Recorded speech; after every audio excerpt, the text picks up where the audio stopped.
It was an ordinary Tuesday morning when everything changed. People on Earth were going about their daily routines. Commuters packed the subway, children sat at school desks, and the world's various time zones churned along with the quiet hum of normalcy. Then, without warning, the skies shattered.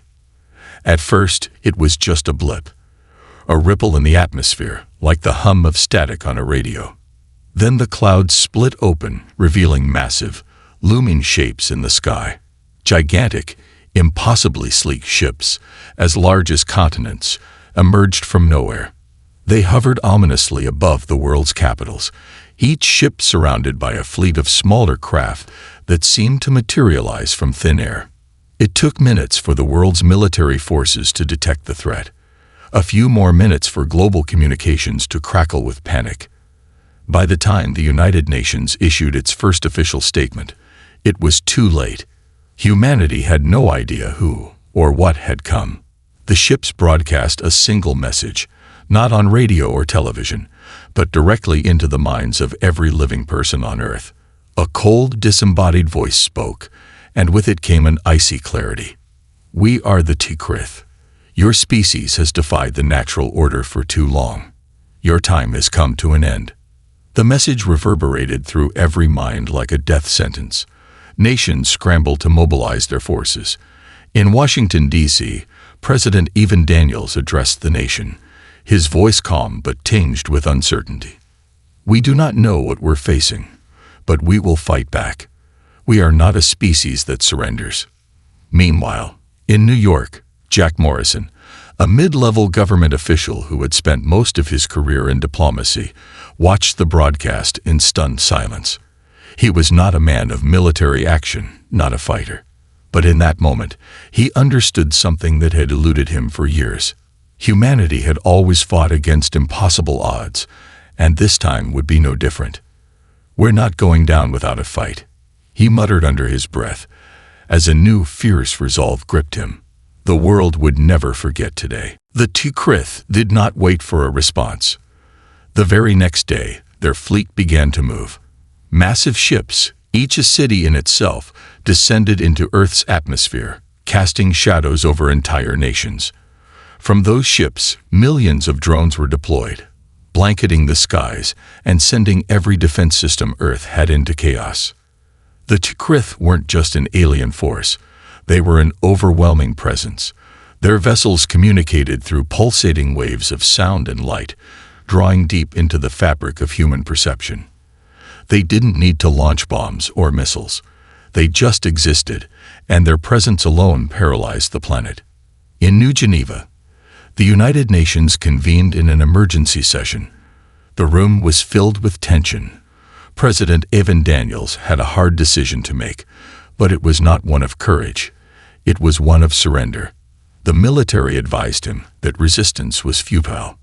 A representative from the Tikrith, Zolvar, had made it clear that Earth's destruction was imminent.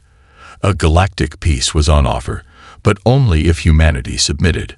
"We have one option: surrender," the military general said, his voice steady but grim. "It's over." It was then that Jack Morrison, who had never considered himself a leader, stood up. His voice cut through the room, echoing off the walls of the Grand Chamber. "If we surrender now," he said, "we let them decide who we are. We let them erase everything we've ever fought for." The room fell silent. Humanity has always survived against the odds. Jack continued, his eyes burning with conviction. "We don't give up. We fight." The world was watching, and in that moment, something changed. Every country, every person, seemed to hold their breath, waiting for the president's next move. For a long moment, Daniel stared at the screen showing Zolvar's image, his alien eyes glowing with cold indifference. And then, finally, Daniels made his choice. "We will not surrender," he said firmly. "Let them come." The decision was made. Earth's fate would not rest in the hands of the Tikrith. The Tikrith weren't content to waste time with diplomacy. The very next day, their forces hit Earth in full force, striking in a way that left no room for negotiation. Their ships, sleek and immense, descended into Earth's atmosphere with unchallenged might, launching an array of devastating weaponry. The first waves of their attack were brutal and overwhelming. Satellites were disabled, and cities, once bustling with life, were reduced to smoldering ruins in hours. New York, Tokyo, London. The world's great cities were silent under the shadow of the T'Krith fleet. Governments scrambled to respond, but Earth's defenses were outdated and outclassed.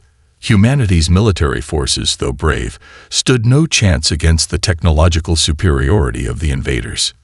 In Houston, Captain Ryan Burke was among the first to organize the response. A seasoned officer who had fought in conflict zones across the globe, Burke had learned the value of improvisation. And now, that skill would be tested like never before. With the world's communication networks crumbling, Burke's team became part of a growing resistance. They knew they couldn't win by conventional means. They needed to use what they had, and they needed to use it fast. In underground bunkers and scattered military installations, human ingenuity began to shine.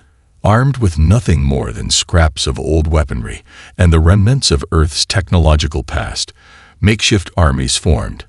They set up traps, hacked into the T'Krith drones, and used their surroundings to strike at the heart of the alien occupation. For every city that fell, for every military base that was overwhelmed, there was another human group striking back in the shadows. They were disorganized, outgunned, and outmatched, but they were relentless. The T'Krith, initially certain of a quick victory, began to feel the pressure of this unpredictable and seemingly limitless resistance. In a daring raid on a T'Krith outpost, Burke's team managed to disable one of their attack ships. It was a small victory, but it sent a message to both sides. Humanity would not simply roll over. The fight had only just begun. The T'Krith underestimated one thing: humanity's ability to adapt, to innovate when cornered. As cities burned and the world's governments scrambled to maintain control, a small group of scientists led by Dr. Emma Lawson, an unassuming but brilliant physicist from MIT, made a discovery that would change everything. Dr. Lawson had been working on a research project to understand deep seismic activity beneath Earth's crust. What she found was astonishing. A strange, undetectable energy source hidden deep in the planet's core, one that appeared to respond to human emotion and intent. It wasn't just raw energy. It was chaotic energy, an unpredictable force that seemed to amplify when humans focused their collective will. In essence, the energy was a byproduct of human consciousness itself. Emma quickly realized that the T'Krith's advanced technology, their weaponry, their ships, their precision, relied on predictable, controlled systems. This chaotic energy, however, could disrupt them in ways that no Earth weapon could ever hope to match. The trick, however, would be harnessing it. Meanwhile, in Denver, Captain Ryan Burke and his squad had been tasked with infiltrating a T'Krith base that housed a key alien reactor. Their mission was simple: sabotage the reactor, disrupt the T'Krith's command structure, and buy Earth more time. As they approached the base, though, Burke began to notice strange phenomena. Gravity seemed to bend. Air pressure fluctuated in odd patterns. The team's electronics malfunctioned at regular intervals. Something wasn't right. When they reached the heart of the base, the truth became clear. The T'Krith had begun experimenting with human powers, possibly aware of what was unfolding beneath the Earth's surface. But they had no idea what they were dealing with. Burke's team used this newfound chaotic energy to scramble the T'Krith's systems, sending their drones into disarray. As the mission succeeded, Emma Lawson's findings reached Jack Morrison, who immediately understood what they had stumbled upon. The key to humanity's survival wasn't in trying to beat the T'Krith at their own game, but in outsmarting them with the pure, unchained chaos of the human spirit. It was a weapon unlike anything the T'Krith had ever encountered. The tide of the war had begun to shift, though not in the way anyone had expected.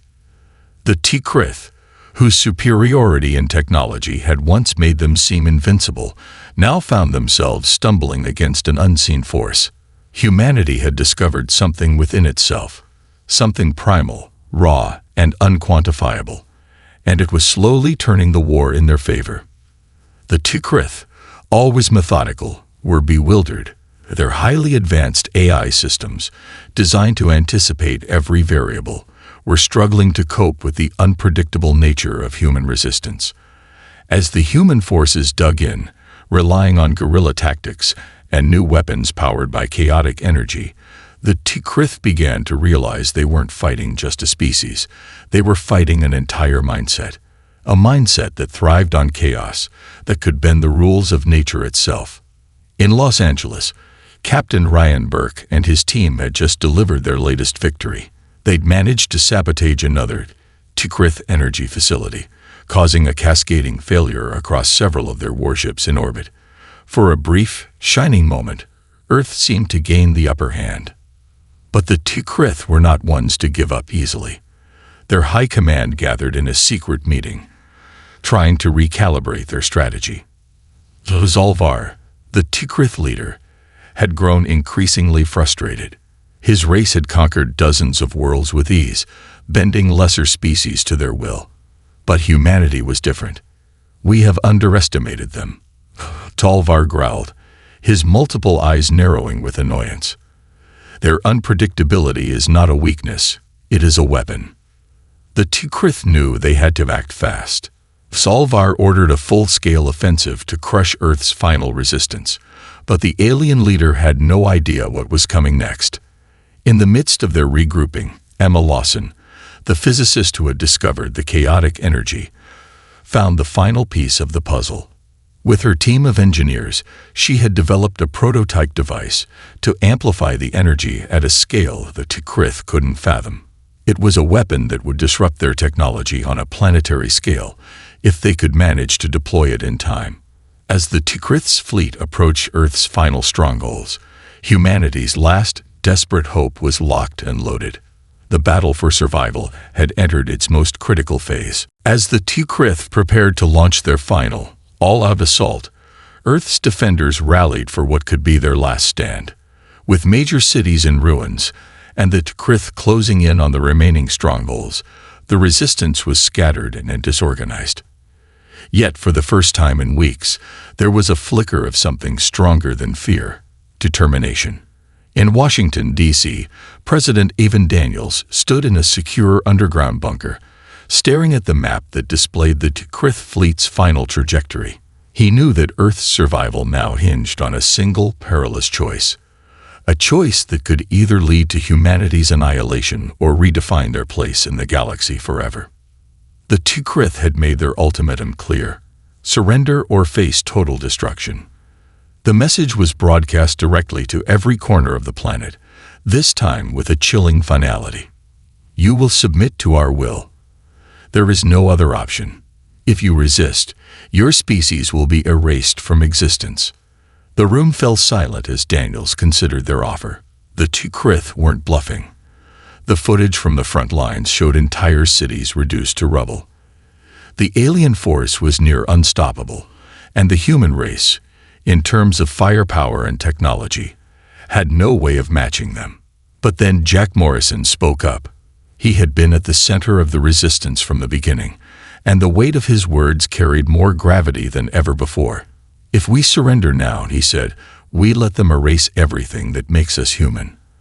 Our freedom, our unpredictability, our will to fight. If we submit, we will be nothing but an afterthought in their galaxy-wide empire. The room was filled with tension, every leader knowing the gravity of their next decision. Captain Ryan Burke, watching the situation unfold from a military command center, joined the call. We've won battles because we've refused to be controlled. This chaos we're fighting, it's who we are. It's what makes us dangerous. President Daniels took a deep breath, his gaze firm. Then we fight. For humanity. For our future. The decision was made. The choice was clear. Surrender meant extinction. Resistance meant the fight of their lives. Earth would not bend to the T'Krith's will. Not today. Not ever. The battle for Earth reached its zenith. The T'Krith fleet, having reorganized and reinforced their forces, began their final push, descending upon Earth's remaining strongholds with terrifying force. Across the globe, humanity's last resistance groups, now united by sheer necessity, prepared to make their stand. It was no longer about winning. It was about survival. It was about sending a message to the T'Krith. Humanity would never go quietly. In London, Captain Ryan Burke and his team, now reinforced by rebels from all corners of the world, launched a desperate counterattack. Their objective was clear: infiltrate a critical T'Krith command center and activate the weapon that could turn the tide. The device developed by Dr. Emma Lawson had been assembled in secret, hidden within an old military bunker deep beneath the city. It was humanity's last hope, a chaos weapon capable of overwhelming the T'Krith's technology on a planetary scale. But it had never been tested. No one knew if it would even work. As the humans stormed the T'Krith outposts, using guerrilla tactics and the raw, unpredictable power of the energy beneath Earth's surface, the aliens scrambled to respond. Zalvar, on the bridge of the T'Krith flagship, snarled in frustration as his fleet's communication systems were scrambled once again. It was as if Earth's defenders were drawing power from the very chaos the T'Krith had sought to control. Each strike, each ambush, only seemed to make the humans stronger. But the T'Krith were not without resources. In a desperate move, Zalvar ordered the deployment of their most devastating weapon, a planetary destroying pulse that would obliterate Earth's surface in a single blow. The countdown was set. In New Geneva, Daniels and his council watched helplessly as the weapon powered up. Time was running out. In the heart of London, Burke's team reached the facility where Emma's chaos device was housed. With moments to spare, Burke and Lawson activated the machine. A wave of intense, erratic energy surged outward, rippling through the atmosphere. It was chaotic, uncontrollable, and it hit the T'Krith fleet with the force of 1,000 storms. For the first time, the T'Krith faltered. In that moment of chaos, humanity finally had its chance. The energy from the chaos device spread outward like a shockwave, rippling through the T'Krith's command structures. Their once flawless technology faltered, then shut down entirely. Communication systems scrambled. Ships that had once been the pinnacle of alien design now drifted aimlessly in the sky, their controls disabled, their weaponry useless. The invincible T'Krith, so sure of their dominance, were suddenly at the mercy of an energy they couldn't understand. On Earth's surface, a stunned silence fell over the battlefield. Captain Ryan Burke and his team, battered but alive, watched as the chaos energy spread across the skies, warping reality itself. For a moment, time itself seemed to bend.